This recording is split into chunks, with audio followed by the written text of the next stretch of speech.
सुप्रभात बच्चों, आज हम अपने हिंदी पाठ्य पुस्तक में 5वें अध्याय का अध्ययन करेंगे। अनोखी सूझ। बात पुराने जमाने की है।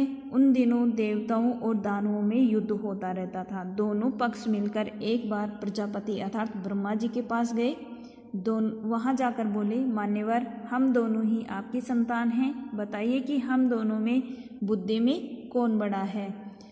अर्थात एक बार दानवों और देवताओं में झगड़ा हो जाता है। दोनों ब्रह्मा जी के पास जाते हैं और जाकर के ब्रह्मा जी से पूछते हैं कि हे आप ही बताइए कि हे मान्यवर, आप ही बताइए कि हम दोनों में से बुद्धि में कौन बड़ा है।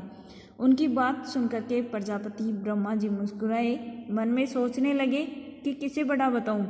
देवताओं को बड़ा बताता हूँ तो दानव नाराज होते हैं और दानवों को बड़ा बताता हूँ तो देवता नाराज होते हैं।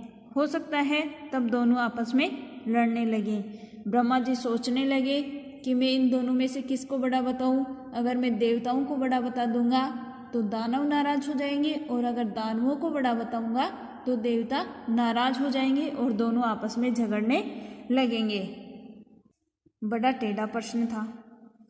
बड़ा बताएं तो किसे बताएं। कुछ सोचकर वे बोले, इसका उत्तर कल दूंगा। आप दोनों ही कल मेरे यहाँ भोजन पर आमंत्रित हो। भोजन के बाद बताऊंगा कि बुद्धि में कौन श्रेष्ठ है।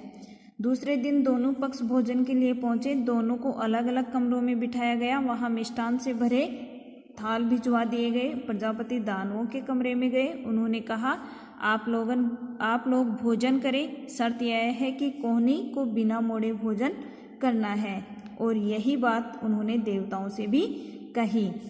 अब ये प्रश्न ब्रह्मा जी के लिए बड़ा कठिन प्रश्न था कि किसे बड़ा बताएं। इसलिए ब्रह्मा जी ने कुछ सोचकर कहा कि तुम दोनों कल मेरे यहाँ भोजन करने के लिए आओ। जब तुम भोजन करोगे उसके बाद ही मैं बताऊंगा कि तुम दोनों में से श्रेष्ठ कौन है। दूसरे दिन देवता और दानव दोनों भोजन के लिए ब्रह्मा जी के पास पहुंचे। दोनों को अलग अलग कक्ष में बिठाया गया और भोजन मिष्ठान अर्थात मिठाइयों के थाल उनको दिए गए। ब्रह्मा जी पहले दानवों के कक्ष में जाकर के बोलते हैं कि जो बिना कोहनी मोड़े भोजन करना है और यही बात देवताओं को भी बताते हैं कि भोजन करने की शर्त यह है कि बिना कोहनी मोड़े आपको भोजन करना है। प्रजापति की बात सुन दोनों परेशान हुए। वे एक दूसरे का मुँह ताकने लगे। समस्या थी, खाएं तो कैसे खाएं। कोहनी नहीं मुड़नी चाहिए, भोजन भी नहीं बचना चाहिए, प्रजापति की आज्ञा का भी पालन होना चाहिए। देवताओं ने एक उपाय सोचा। कमरे के किवाड़ बंद किए, आमने सामने बैठ गए और लड्डू उठा करके एक दूसरे के मुंह में देने लगे। कुछ देर में थाल साफ हो गया। सारे लड्डू समाप्त हो गए। न हो हल्ला न शोरगुल। देवताओं ने शांतिपूर्वक भोजन किया। अब ब्रह्मा जी की बात सुनकर के दोनों परेशान हो गए, देवता और दानव की, और एक दूसरे के मुंह की ओर देखने लगे। अब उनके सामने समस्या थी कि बिना कोहनी मोड़े भोजन कैसे करेंगे और भोजन भी पूरा समाप्त होना चाहिए और जो ब्रह्मा जी की आज्ञा है उसका भी पालन होना चाहिए। देवताओं ने उपाय सोचा और कमरे के किवाड़ बंद करके एक दूसरे के सामने बैठ गए और एक दूसरे को लड्डू खिलाने लग गए। इससे उनके लड्डू भी सारे समाप्त हो गए और न तो किसी प्रकार का कोई शोरगुल हुआ और न ही हो हल्ला, और शांतिपूर्वक उन्होंने भोजन कर लिया। दानव अपने कमरे में परेशान थे। सोचने लगे, बेकार ही यहाँ आए, नहीं आते तो यह परीक्षा तो नहीं देनी पड़ती, आ ही गए हैं तो परीक्षा तो देनी ही पड़ेगी। दानवों ने भी किवाड़ बंद किए। लड्डुओं के थाल पर टूट पड़े। लड्डू लेकर ऊपर उछालने लगे। लड्डू जब नीचे आते तो मुंह खोल लपकते। लड्डू जमीन पर गिरते और चूर चूर हो जाते। कमरे से हो ही की आवाजें आती रही। चीखते चिल्लाते और लड़ते झगड़ते रहे।